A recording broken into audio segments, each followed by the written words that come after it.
Nina bakambombosho mnyama nazi indaba ze 1KZNTV ifundele uphilano wakaCebekhulu kamzimba umntwana uyakhuleka naze ehamba phambili namuhla. Bakhala ngomasipala abeyisebenzi eyinyamalele. Badunguza ontwini abase Emkhanyakude Eyamanzi. Kanti leyaqonga olwezindlu eLamontville. Umndeni omunye abesilisa ababili abebehamba ngemoto kamasipala wetheke etholeke emfuleni umdloti ogunjini eNdwedwe uthi ukhathazekile ngendlela lo masipala ozithela ngabandayo ngayo njengoba lungekho usizo sobanikeze lona kusukela ke kwehlelo umshopping. Lezi isebenze beyisebenzela ke station ekubizwa ngokuthiwa kuSotawa kanti kubika ukuthi beyiphuma ke emngcwabeni omunye koza kwabo eHarry Smith ngempela sonto ngesikhathi ke behlelwa yilo mshopping ngosuku langomgqibelo. Iyaqhubeka mbukeli imizamo yokutakula imoto nokubheka ke idumbu zabesilisa ababili ababesebenza ke ngaphansi kamasipala iTheku njengoba ke beyebaminza emfuleni osogunjini eblowheni eselisuseke ukukhuluma noma ke osekunesikhathi umphakathi ukhala ke ngokuthi umasipala kanye nohulumeni abalungisi. Njengamanje ke sikhuluma naye ke oyilungu lomndeni womunye ke wothe waminza lapha njengoba ke izolo kuye kwatholakala ke noma ke umphakathi ubone yona ke imoto ivele ngalo ukhakhaya njengoba ke amanzi abesethe ukuncipha kuyona le ndawo njengoba ke sibona la ngemva kwami wona ke umphakathi uthe wayibambela ngezandla wazama ukuthi usize ulekelele ekuthenini ke kuthungathwe bona ke laba ababili abalahlekile njengoba bengaziwa okwamanje njengoba ke bese ngishilo ukuthi ke ngisakhuluma nalo ke ilungu lomndeni lo munye wabathe balahleka la ukuzwa kabanzi ngokuthi noma ke ukuzwa kabanzi ngokwenzeka lapha sikubingelele baba. Yebo sawona. Baba sicela nje mhlawumbe usibeke isithombeni ukuthi njengelungu lomndeni ngokuzwa kwenu yini eyenzeke lana. Into sibhlungu ngendlela exakile. Isizathu umfowethu ulahlekile kumanje. Jobe lahlelwe bekade besemngcwabeni, twabekade beyongcwabela elinye lelunga abasebenza nalo kwamasipala. Wabuya lapho kwadinga uthathathe omunye wabasebenzi amkhapha amzise ngapha kwakhe bese phinde emuva. Kanti abasezukuwela kuleli bridge. Sebezomuka bemukile asikaze nje size sibe nanto ukuthi njengomasipala yini ayenze ukuthi asitshele ke thina thumele ekhaya ukuthi sakwenzeka inhlekelele nje lutho. Yini mhlawumbe baba enidingayo noma enifisayo? Sifisa ukuthola amathamba akhe isidumbu sakhe ke nje ungenani ngoba phela njobe ehambile nje sina njengomndeni sisenkingeni yokuthi kufanele simngcwabeke songcwaba abantu nomasipala angafiki umuntu wakwamasipala ukuthi azotakula lo muntu uhulumeni angathumele abantu ukuthi bazotakula le moto azotakula abantu sebeze bayidonsela ngamandla abo kwale moto manje ufuna ngabe kunabatakuli labazofuna lezi idumbu laphansi ake abekho. Njengoba uchaza baba ukuthi usizo anilitholile kunenzanzizo kanjani lokho kakhulukazi njengoba nisesimeni lesi esibhlungu kanje? Ntombi yami mina ngibhlunga lendlela ukuthi sengibona ukuthi wakungcono kusekho kusaphetha amabhunu ngabe kade abakhishwa izolo ngomsombuluko ngesonto babezokhishwa labantu. Uhulumeni wethu akukho nje into ayenzayo akho umuntu akho lutho ayikwazi ukuthi imoto kanje ngazikhishwa imoto kahulumeni ngazikhishwa abantu idonswa abantu ngezandla umphakathi khona uhulumeni engalethi ngisho umshini ukuthi uzokhipha le moto engalethi abantu abazobheka labantu abashonile bayisebenzi zakhe. Ibhlungu ngendlela engqaba futhi angazi ukuthi ngiyomkhohlwa ngifile uhulumeni. Ngesikhathi ke ithimba lisekhona la kule ndawo kufike yena ke uMEC noma ke yena ungqongqoshe womnyango wezokuthutha khona ke la esifundazweni uPheki Nkonyeni nobe ke esekhulumisana nawo umphakathi wabeke esekuveza ke ukuthi uyavuma ukuthi ke uhulumeni uwenzele phansi wona ke lo mnyango noma ke lo mphakathi wakule ndawo ngokuhluleka ke ukufeza izethembiso ozenzile ngesikhathi ke uvakashele khona lapha ngenyanga ke noma ke ngonyaka owedlule. Kubi kakhulu. I really feel bad about this. I don't want to lie to you. I see this as a failure of the provincial government. Ngiyafisa ukuthi ngikusho lokho ngingananazi sinqindwa ama procurement processes akhona nokuthi uma ingekho I-capacity. That's why uPremier always says to us we must build the capacity of the state. Ngoba manje uma siyakwazi ukuzakhela ama bridge thina njenge department sine capacity sino engineer sinabasebenzi sina wonke umuntu ngabe kade seliqedela le bridge thina without depending on outsourcing ama-services to other service providers, because kubo there is no sense of emergency, you know, there is no sense of urgency as well. Kubo nje batholile umsebenzi, they will make profit and they will be happy, you know. Thina siyasafarisha, umphakathi wethu uyasafarisha kanje. That is not what we want as the provincial government of the day. We want to see everybody happy. Kodwa sesithe sizozibambela sisebenzisana namasosha, sisebenze neprogram yethu ne-internal team yethu kuthiwa siyazenzela, and ke sicabanga ukuthi kuzoba right. Imeya ke yakhona ke endaweni yaseNdwedwe iqinisekisile ke ukuthi isikhulumisanile nabo ke abamasosha abeke bese bethembisa ukuthi ke njengoba kusenomdontshiswano mayelana ke nokwakhiwa kwalo leli bloho, wona ke amasosha azoqhubeka nokuthi akhe lona ke leli elesibambiso ukwenza ke isiqiniseko sokuthi umphakathi uyaphepha. Sengikhulumile ke nomphathi wamasosha lokhona lo wasiqinisekisa ukuthi futhi uyabona ukuthi ke ikakhulukazi ngoba lama bridge akhiwa ngamatshe and amatshe uyazibonela nawe maningi kakhulu la ukusho ukuthi kuzoba lula ukulakha beqhubeke njengoba ubona besaqhubeka namanje benje survey, so sizohlala nje behind bona, so masipala waseNdwedwe ngoba liyasilimaza kakhulu ungasebenzeleli bridge kwenza abantu bethu baseNdwedwe bengakwazi ukufinyelela indabeni zokusebenza. Imeya kamasipala ithe umxolisi Khawunda usexolisile emndenini njengoba ke lo masipala obusolwa ngokuhluleka ukulakelela ukubheka laba abalahlekile. Sifisa ukuxolisa kakhulu emndenini ukuthi mhlambe nathi abasibonanga suma njengamanje no deputy mayor uzodlula khona ubheka la kubhekwa khona namanye ama-senior managers njengoba siqhubeka sihambele indawo ezahlukahlukene uqinisekisa ukuthi siyabheka sikanye nawo umndeni. I-senior management izovisitha nomndeni namhlanje ikwazi ukuxoxisana nabo idlulise namazwi ukuxolisa ukuthi azange bebonakala isikhathi kwenzeke lento ngokusheshsha. So ke lokho nje sinalo ithemba, siyakhuleka ukuthi sengathi bengatholakala bephila. Ey'ndabeni ze-1KZNTV kubi kuntombi khona Mvubu ogunjini. Ukungabi khona kozinzo kumasipala wesifunda Emkhanyakude enyakatho nesifundazwe KwaZulu-Natal kushiya umphakathi udunguza ebumnyameni ngokulethwa kwengqalazinda emphakathini. Umphakathi waseMtubatuba uthi uzithola kudonsa kanzima ngamanzi njengoba kunombango ngozohola lomkhandlu wesifunda Emkhanyakude okuyiwona obhekelela ukusatshalaliswa kwamanzi. Umbango opholi kumasipala wesifunda Emkhanyakude enyakatho nesifundazwe KwaZulu-Natal ushiya umphakathi wakhelelo lo masipala ukhala ngamanzi njengoba kuyiwona obhekelela ukuphakelwa kwamanzi kwizindawo ezisenyakatho. Amalungu omphakathi aseMtubatuba anxusa ukuba kube nozinzo kulo masipala ukuze akwazi ukuthola izinsiza. Into esibhekane nayo sinenkinga yamanzi. Amanzi asiwatholi kodwa kuyenzeka ifike ivate elikari izosinika ngempela amanzi asinawo. Kulezi isikhashana sisizakala ngoba izulu liyabetha ebese sikwazi kwathola. Okunye futhi esinenkinga lapha eWard 7 ama-toilet asinawo. Siyacela impela ukuthi ama-toilet ngoba ehambisana nezempilo, siyacela ukuthi ama-toilet nisizame futhi nangawo. Okuhlungu okusiphethe kabi kule ndawo yakithi. Siyahlupheka kakhulu, amanzi asinawo. Asitholi lutho sisizwe uNkulunkulu asipha amanzi. Sigcine sambe siqanga isibeni. Sambe sobeka sikhongozele sicwebisa sithatha sobeka amakhaya. Okunye singahleli inkinga amanzi. Babekiwe ukuthi bona fanele bagade thina impilo yethu ibona bayiphethe impilo yethu. Kodwa ngaba kuhle into abayenzakho beyiyeke into abenzakho belungisela abantu phela. Lo mkhandlu uhambela indawo yaseMtubatuba ngenhloso kuzokwethula ubuholo obusha kanye nezinhlelo zokuletha amanzi emphakathini. Lo mkhandlu kuyimanje ungaphansi kobuholi be-IFP njengoba ihlwithe ku-ANC emva kokuvunwa izibalo. Imeya lo masipala uTim Mutli uthi lukhona uzinzo njengoba bevunwa izibalo. The IFP is in the majority in Emkhanyakude, and the last council meeting we had councillors from the EFF and various other councillors that joined us in the meeting when we were appointed as mayor, deputy mayor and speaker. But the IFP on their own is the majority of councillors because people have voted in numbers so that we may take back Emkhanyakude and control. There is no instability. We are now from the 3rd of May, we took over.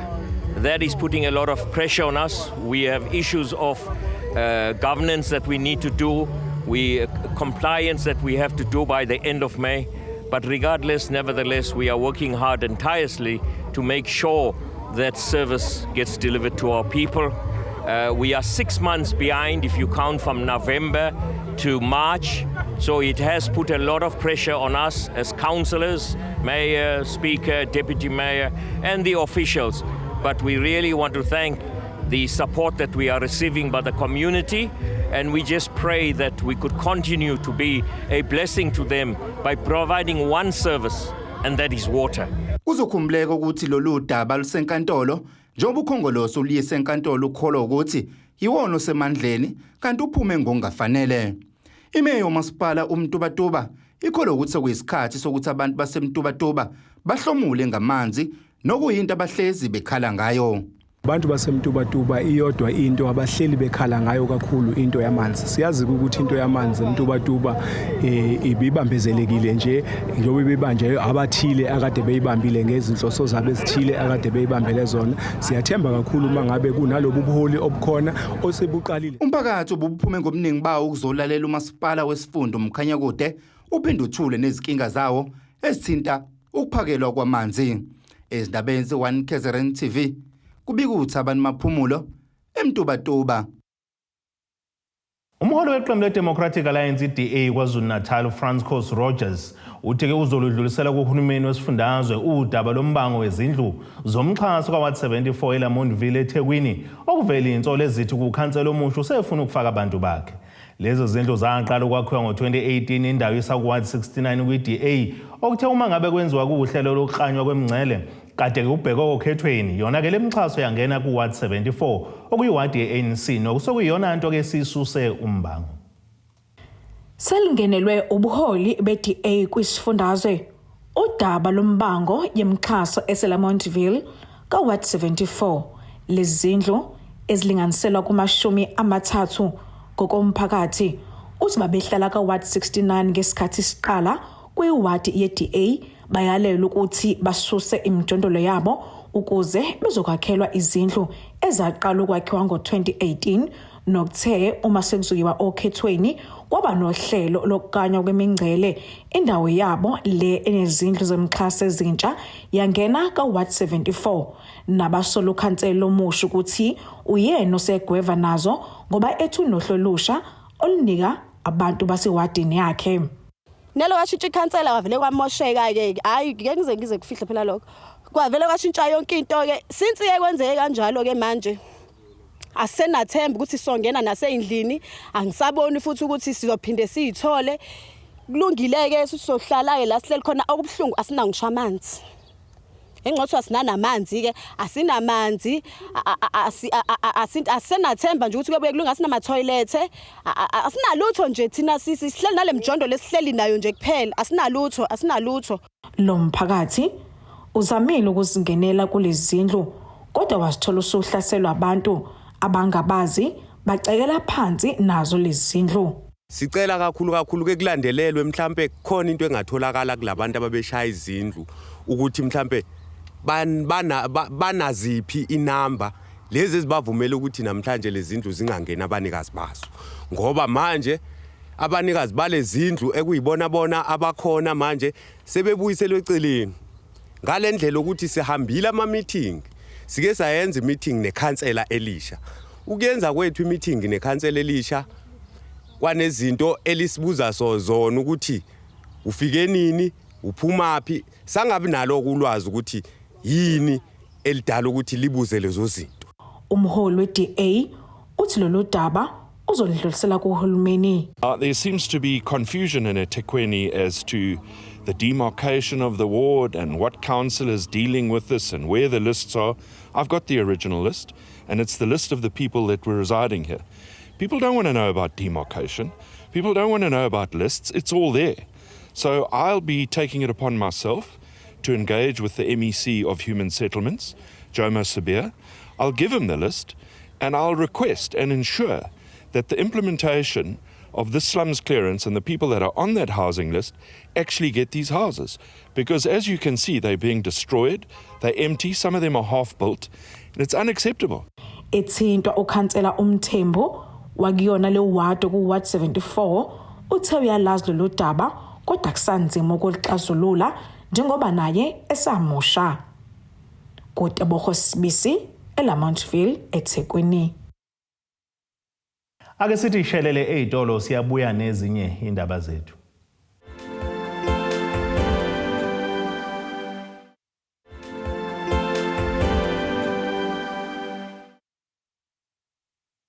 Asibonge siphinde sinamukele nisabukele zona indaba ze-1KZNTV.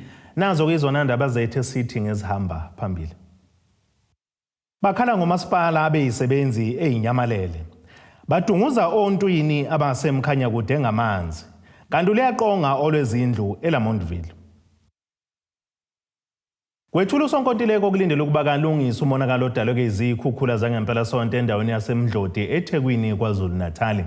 Ekhuluma ke neziko lezindaba umxolisi Khawundo imeya yeTheku uveza ukuthi sebe nomgomo nonjiniyela babo uqinisekisa ukuthi kusukela manje ingqalasizinda eyakhwayo noma esetshenziswayo iyakwazi ukumelana noma ke isiphi isimo sezikhukhula ezingaphinde ke zenzeke ukuya phambili ngenhloso yokunqanda umonakalo ofana ke nodalwe izikhukhula zakamuva. Silapha ke mbukeli endaweni yasemdlodi eThekwini nokungezinye zeindawo ethe zakhahlamezeka ngenxa yekhukhula ezibonakele esifundazweni ngesonto eledlule noma ke ngempela sonto ukuzobheka ke umunye womonakalo kepha ke okwamanje silapha ke njengoba ke imeya yethe kumxolisi Khawundo kanye nethimba lakhe behambeleke kuyona le ndawo ngenhloso yokuzokwethula usokontraka ozoqala wona ke umsebenzi ukuthi alungise umonakalo odalekile. Imeya yethe kumxolisi Khawundo ukhulume kanje ngesikhathi ke ekhulumisana nethimba lezindaba. Onjinela bethe kufanele manje mabenza amaqhinga abo mabenza umsebenzi wabo beqinisekisa ukuthi kubhekelelwa nesinye isikhathi esizayo nezinye ikhukhule ezayo. Abahlali banezimvo zabo ukuthi mhlambe nje bakuhlephuka amapipe amanzi namamithabo zonke izinto so ke kulesi sikhathi yini izofanele yenzeke sitheke kubona njengomkhandlu sobuyela emuva senza ama-assessments kuzo zonke indawo ezithintekalile sizobe sisithatha inqumo ke mase sethula ibudget yethu sizokwazi ukwenza izethulo ukuthi ikuphi esobabhekelela ngakho abahlali kulokhu kulimala kwenqalasizinda yenzakalile kakhulukazi nenkokhelo eza kumasipala.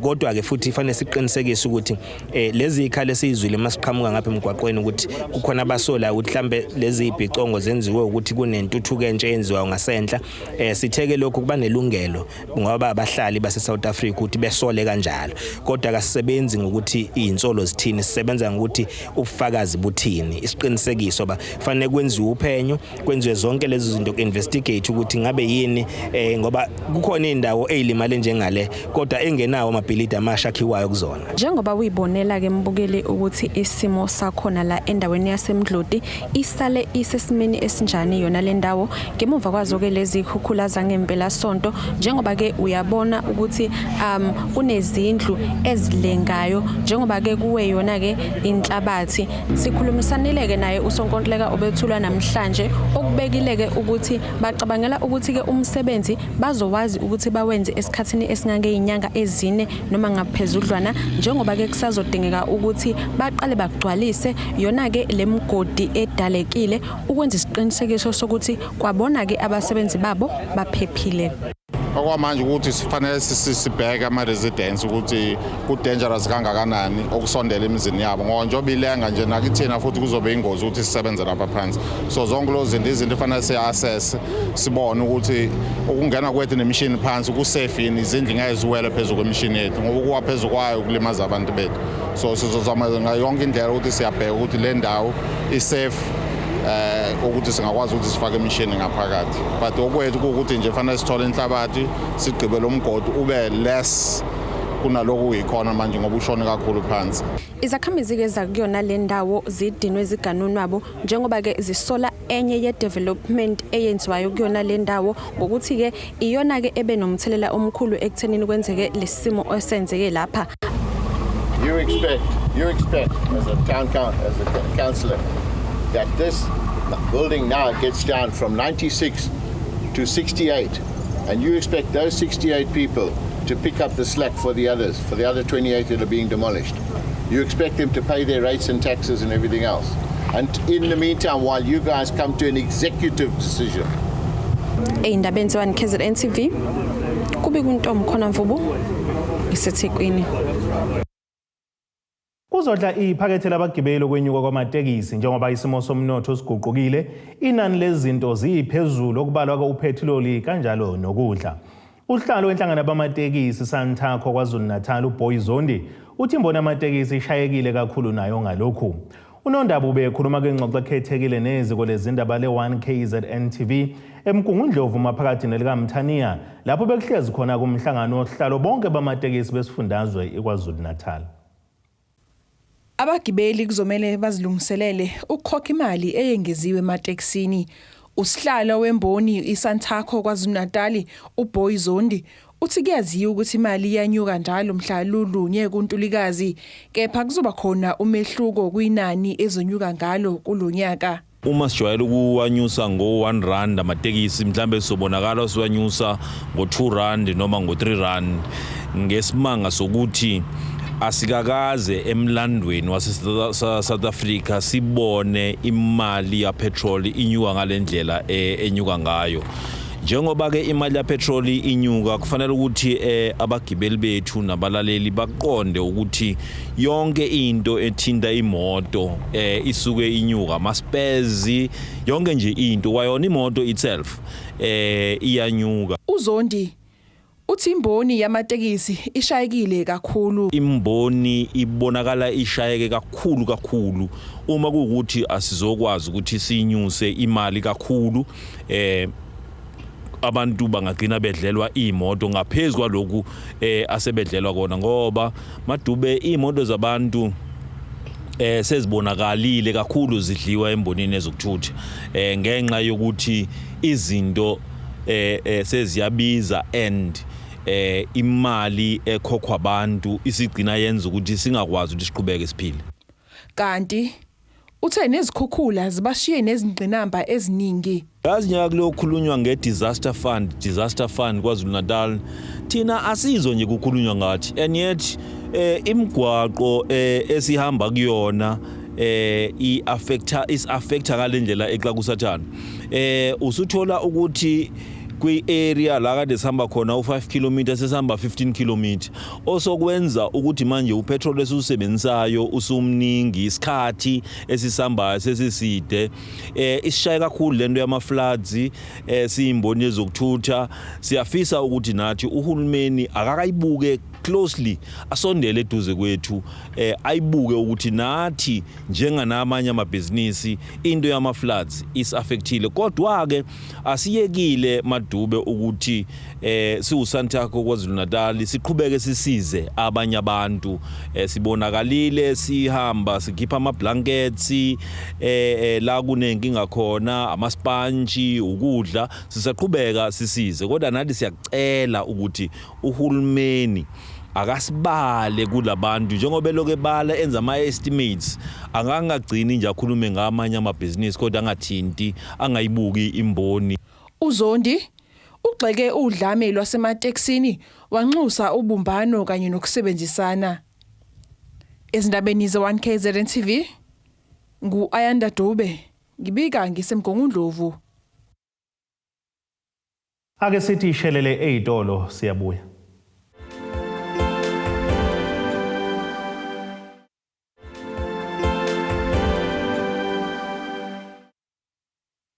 Asibonge siphinde sinamukele nisabukele zona indaba ze-1KZNTV nanzo kuyizona izihlokwana zethu esithi ngezihamba phambili namuhla.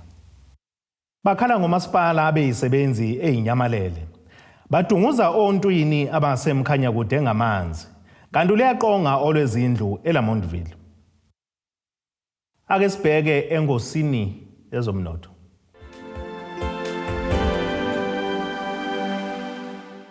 Irandi lakuleli libiza u15.71 maliqhathaniswa nedola laseMelika libe u19.69 kupondo waseBrithani libe u16.82 kwi-euro yase-Europe kanti intengo yegolide ime ku$1,857.85 ounce kuthi intengo kaoyilo ongahluziwe yona ube $113.56 umphongolo. Ake sibheke engosini yezemidlalo.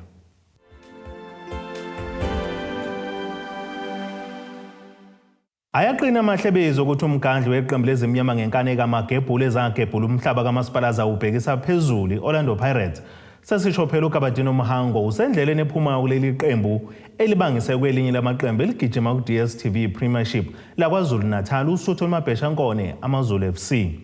Umhango ngokudabuka ke Malawi sekuthola kulivela kancane ukudlaliswa kuleli qembu lezimnyama futhi usekwabhekana nokuqondiswa igwegwe ikhawiningana ngaphakathi kuleli qembu.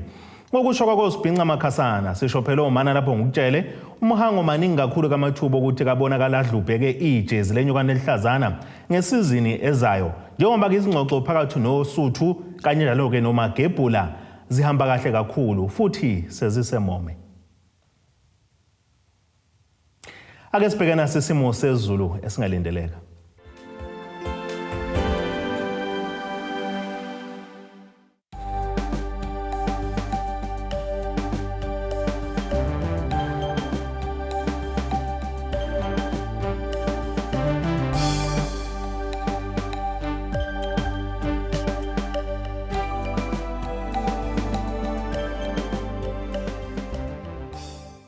Nina benyathi emnyama kandaba ejame ngomkhonto ophezulu komzimvubu amamponda isabo kuyehlela ziyaguqa bese iphaka namuhla okamzimba umntana nethimba le ndaba sithi khumu kuze kube ngokuzayo.